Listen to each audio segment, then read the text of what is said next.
I'm often asked by friends and peers as to why I started the Carbon Exposure Project. And the answer is simple. I wanted to leverage my network and access in a market that I'm deeply passionate about and provide a platform that would feature the people that are actively building the high integrity and infrastructure necessary in order to scale the carbon markets of tomorrow. As we embark upon season 2, many of our viewers also requested to learn more about my personal and professional journey. So for this episode, we decided to do just that. And I was lucky to be interviewed by my good friend and business partner, Vincent Verweij, in Florence ahead of the IETA European Climate Summit and, coincidentally, the launch of our new business venture called Valitera. I hope that you enjoyed this episode as much as I did. Welcome to the Carbon Exposure Project. Welcome to the Carbon Exposure Project. Today we're in Florence and we have a funny situation. My name is Vincent Verweij and instead of Rene interviewing me, today I'm interviewing Rene. So we are here in Florence today. Can you tell me, what do you expect to take out of this trip? Yeah. Well, firstly, I want to say cheers. Cheers. It's a privilege to be sitting down with you, a colleague and a friend. And yeah, we're in Florence and we're here. Obviously, there's a big conference going on. It's the IETA European Climate Summit. There's a lot of really positive momentum and action in the market. I think that the sentiment is actively changing, and for the better. There's a lot of really positive momentum insofar as announcements with ICVCM and accrediting a number of standards. There's an expectation that by May we'll start to see the first CCPs, and by sort of end of the year there'll be even further progress with regards to coverage of all of the methodologies. So that's really significant for the market because it effectively creates this watershed moment for and a delineation for buyers that they can feel confident around the integrity. So I hope that what we're seeing now is the prelude to effectively the start of re-engaging in the carbon markets. Definitely. Also, SBTI, they made some announcements just last week around the inclusion of environmental attribute certificates to meet targets under, especially for the scope 3. I think that's super symmetry for the market more broadly, because it just gives the opportunity for market participants to actually actively engage in carbon markets as a lever, effectively for channel finance to work and make impact. Agree. And you feel like these announcements are part of a wider trend in the market? You see? Yeah, I do. I think that the market sentiment has certainly been maybe not so positive in the past year or so. I think that's fair to say. But certainly, as we ended up 2023, the market sentiment has started to shift because based back on fundamentals, right, and the principles, we started to see pretty significant retirements last year. Exactly. Even with the whole narrative being hijacked, which my words, around the lack of integrity, I think that's been addressed, and the numbers belie that fact to me. Exactly. Right, the fact that they're still very resilient in terms of retirement numbers tells me that there's a very strong primary market support for it. And now is what we need to see in 24 is the re-emergence of secondary market participants coming back in and helping to stimulate market demand. And this market sentiment, this rather negative market sentiment from the past years, might come from the trading activity, which has been lower than before, but the fundamentals, the retirement numbers, have remained strong. And I think I completely agree with that, but I think I'd actually even add one layer above it. The reason why the market sentiment was essentially affected, and we started to see less liquidity in the market. And when we talk about the numbers, we're talking about liquidity on exchange, for example, as a key indicator or a leading indicator. But I think it's because of criticisms in the market and effectively media sentiment attacking the market, which I think was overblown. Yeah. And I think that there's a realization in the market that without carbon finance, that we are lacking a very important tool that we can channel towards reducing emissions. The other bit is what this capitulation of SBTI is that without carbon finance and the instruments that it results with, companies have a very hard time to decarbonize at all, period, full stop, let alone on the scope 3, which is really complicated and effectively disaggregated effectively. Exactly. And as a result, and back to the question, we're in Florence, do you expect to see this rather positive momentum within talking to participants? Yeah, look, I do. And I think that the beautiful environment of Florence certainly can help. I think Definitely. we're seeing a very, it's double-edged here, right? We're seeing summer in spring emerge here in Florence. It's a very warm spring, but it's been absolutely beautiful.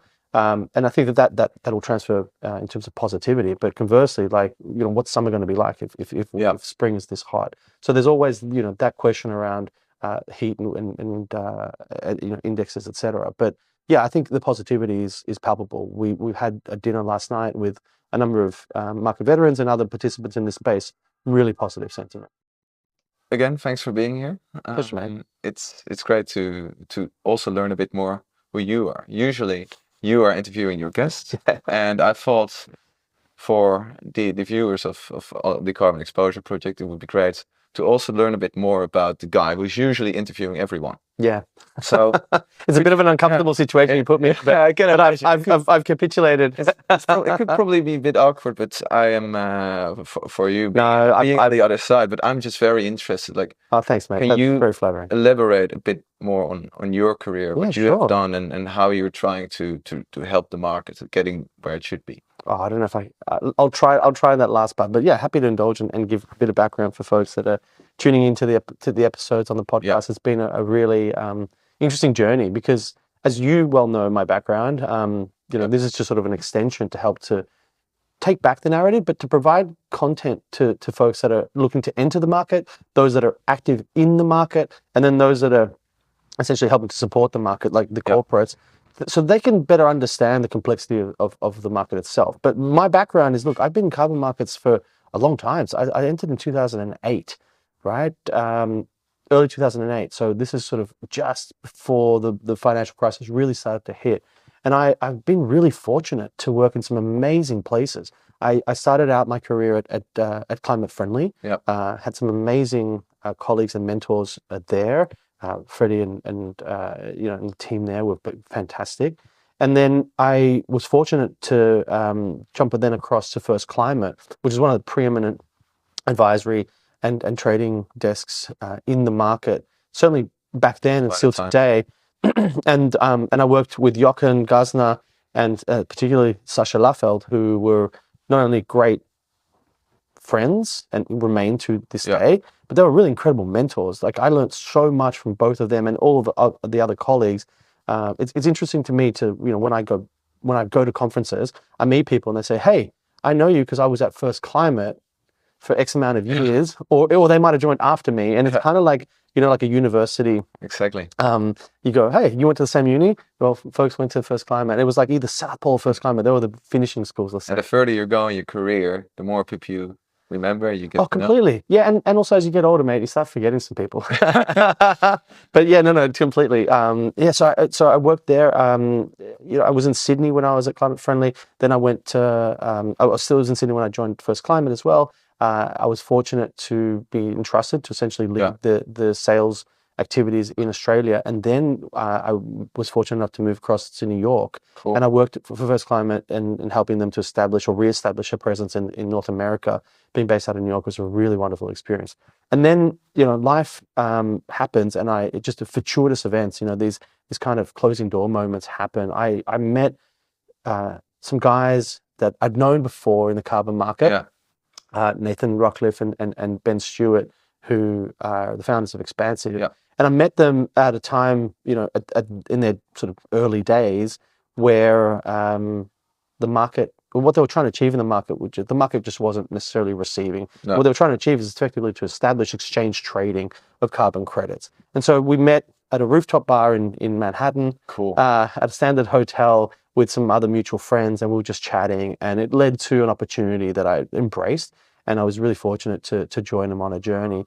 I look back, it's like almost 10 years ago. Wow. We joined and we had this crazy idea, and I remember saying to Ben, "Look, I really want to be part of building this vision and this mission, to build out the fundamental trading ecosystem to enable the markets to scale." Yeah. And I said, "I think that we're early, but in 5 years from now, I think the market will start to trade on exchange." And it was quite, presumptuous at the time, But it was actually really interesting how that we materialized that. When I fast forward 5 years from there, roughly, give or take, we started to see this really steep uptake with regards to liquidity in the market. And I was the head of the global carbon markets at CBL, which is Expansive Exchange Business. I was really fortunate to work there. I worked with folks like yourself there and many other really wonderful people. And we always saw a really wonderful moment in the market. Lots of innovation. We launched contracts, the first standardization of the market. And it was just really fantastic. So, I've been very fortunate to work with a lot of folks. Great. And you see that more often in markets' infancy. Because when you joined Expansive, the market was in its infancy. It's still not, in my opinion, not yet fully mature. I completely agree. I think I always say it's like this parallel of it was infancy, even though the market was around for a lot longer, but different iterations. When we're talking about the voluntary market, earlier was a delineation between compliance and voluntary. Now we see this kind of interoperability between those systems. But now, like you're right, it's not an infant market, it's more of an adolescent market. So it's still going through some growing pains. Definitely. But we want to get it set so it's ready for scale and ready for prime time. This is a carbon credits are an asset class, right? A worthy asset class, one with high integrity, one with high impact, and we need to channel more and more finance to generate more carbon credits and activities that reduce and importantly remove carbon from the atmosphere.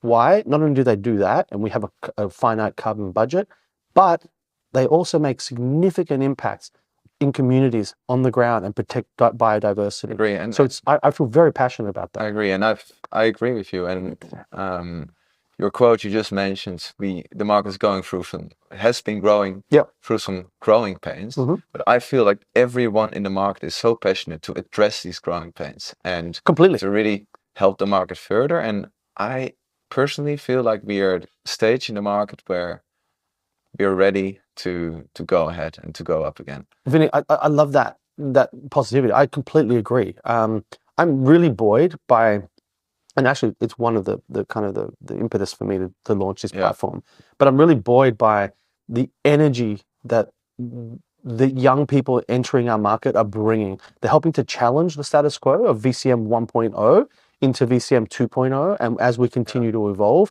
and they're the ones that are going to drive it forward, quite frankly. And these challenges are great, and they help the market to grow eventually, even though at the time when the challenges were addressed, nobody really liked it, right? But they help the market to grow, is my opinion. Well, I think so. I think sometimes, we've had this conversation, with other contexts, but criticism can come from a good place. Exactly. And if you embrace the criticisms and actually utilize that to make the system, in this case, better and more resilient and stronger, then that's a really good thing for the long term. So there might be some growing pains and there may be some issues. And I think that, when I talk to media folks, they have absolutely every right for the criticisms that they've made, but I do think that they conflated certain aspects and they threw out the baby with the bathwater. And it's part of the nature of absolutely. And it's our role to effectively counter that argument and provide a rational, data-driven view on what impacts can happen. And the reality is the SBTI decision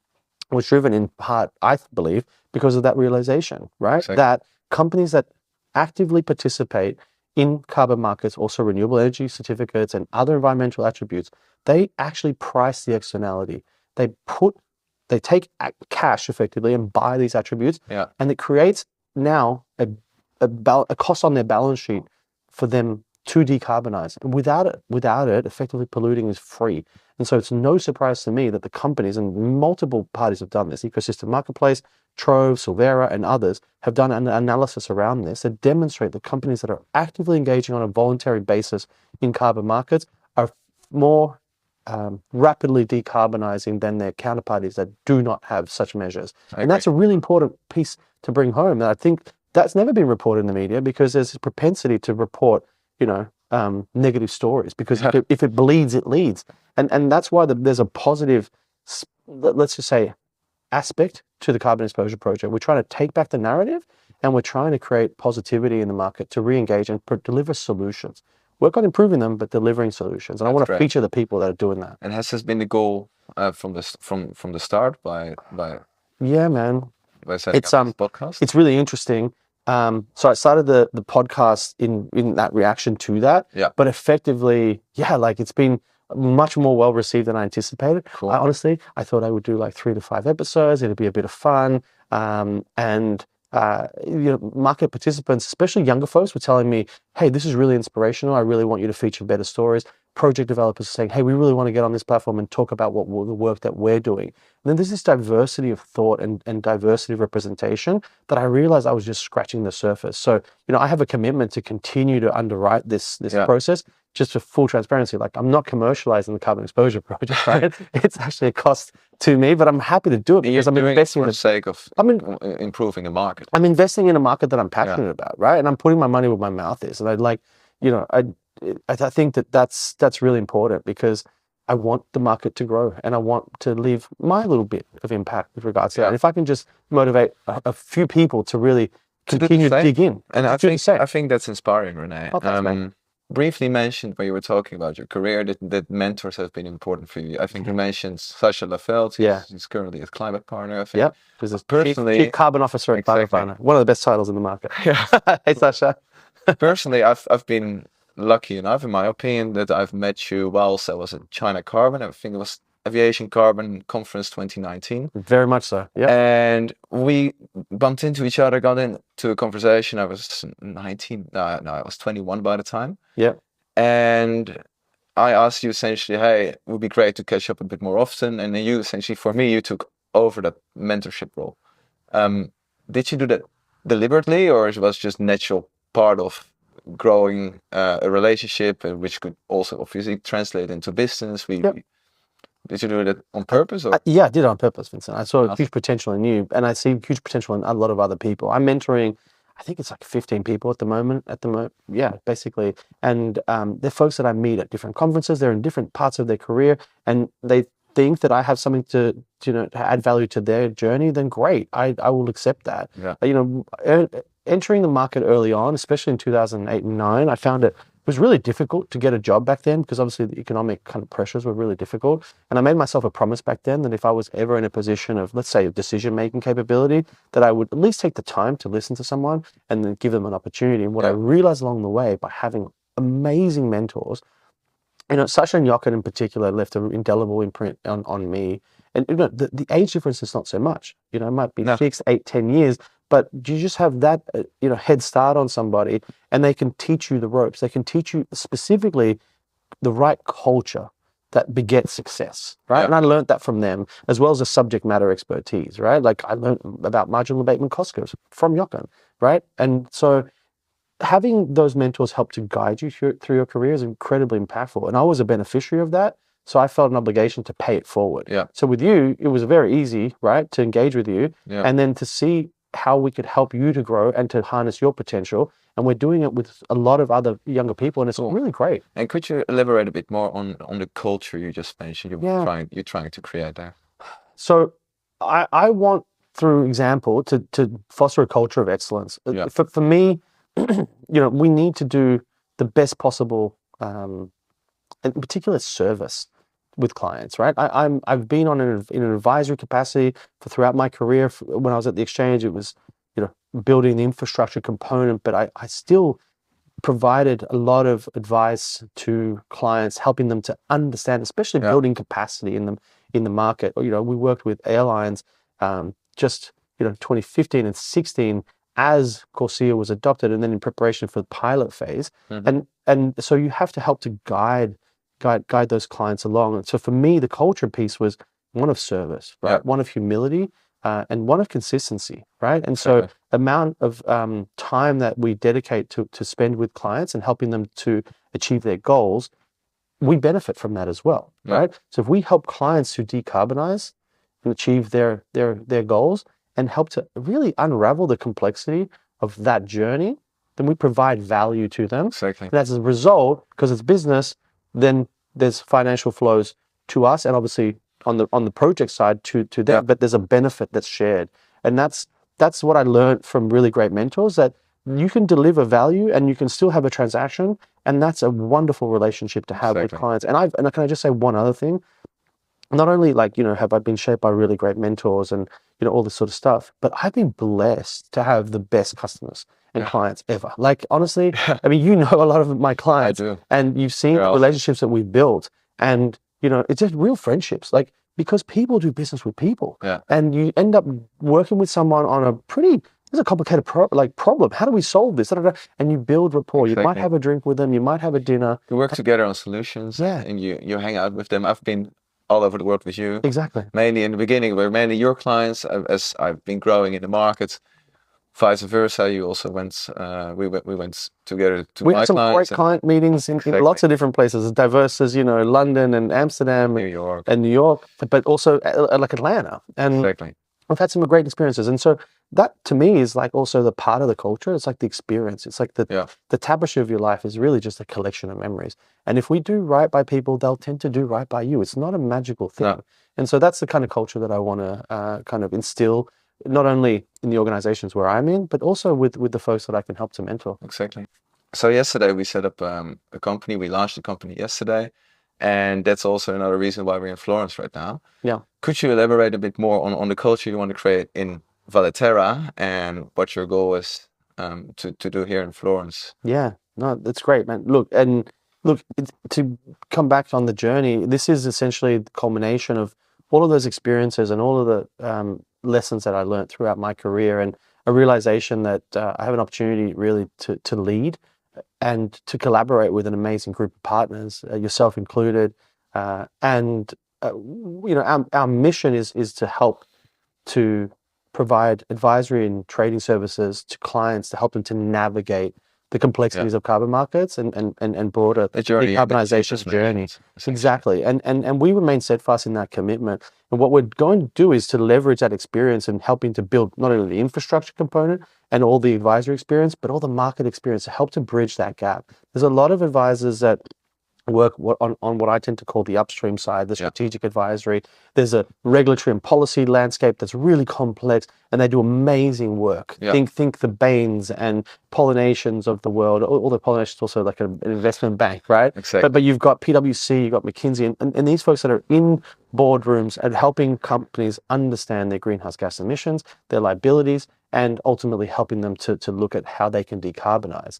But without the carbon market piece, it's very hard for those companies to effectively participate in the market. Great. What we think we can do is not revolutionary, but we can help to bridge that gap effectively, to work with those sorts of folks on the strategic advisory side, and then help to define execution strategies so they can go to market, right? Traditionally, some corporates, and you've seen this, will create an RFP, right, and then just publish to the market, and that's fine in essentially a buyer's market where there's a lot of supply and there's a lot of sellers. No, it's great. But from an advisory perspective, we work with lots of clients with very large demand side, and if they start to telegraph their demand, especially ahead of a compliance window, well, guess what? The market is elastic and it starts to move away from them. Exactly. So then they're paying a lot more. And people that work in markets understand how businesses operate, and cost is always a factor. And it's a determinant of value. And so that's really why we're here. That's our agenda.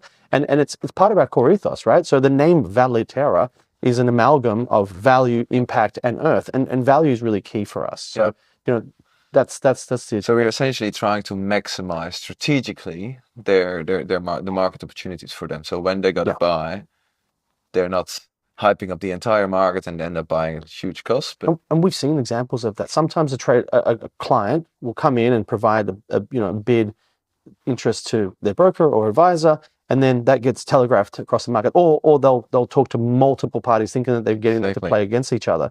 Well, if they're looking for something very specific, you have multiple parties now going to that same source. Bidding up against each other. The seller effectively understands what's going on, and they bid up against each other. So they're effectively trading against themselves. So we understand sort of the nuances around this, and we can help them to navigate not only the complexities of the market, right, in terms of the execution piece, but actually getting that in. Exactly. And the market is not that huge. It's a very small market still. It's relatively small. So if someone is looking for a specific product, and they're starting to look everywhere, then you get those kind of situations. Yeah, exactly. So you got to do it very strategically, and I think it's a great opportunity for us to help those clients navigate, so that we maximize. And there's a long way to go. There's a lot of really hard to abate sectors that are only just now starting to look at how they can really make the significant decarbonization. I look at shipping, I look at the metals and mining industries, specifically obviously energy, aviation. And we've got expertise in all of those sectors, and we think we can leverage that expertise to help clients and meet those commitments. Agree.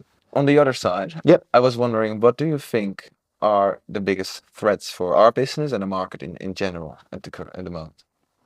Yeah, look, that's a great question. I think that the biggest threats is this, going back to what we were talking about before, right? Like this lack of confidence in the market. Yeah. Because what we, as advisors and traders in this space, we thrive and our clients thrive when there's liquidity, Yeah. right?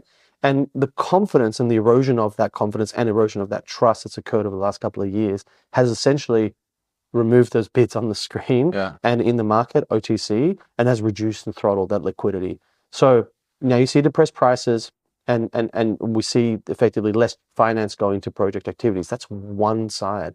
But I like to be also on the client side, things that people don't often talk about.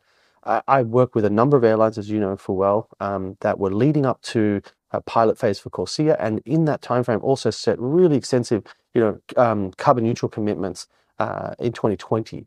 Well, then the pandemic hit, and then essentially they had to ground their fleet. Exactly. So now you're an airline, a corporate, let's just say, who's long on a forward basis, meaning they're structuring offtake deals with deliveries in the future.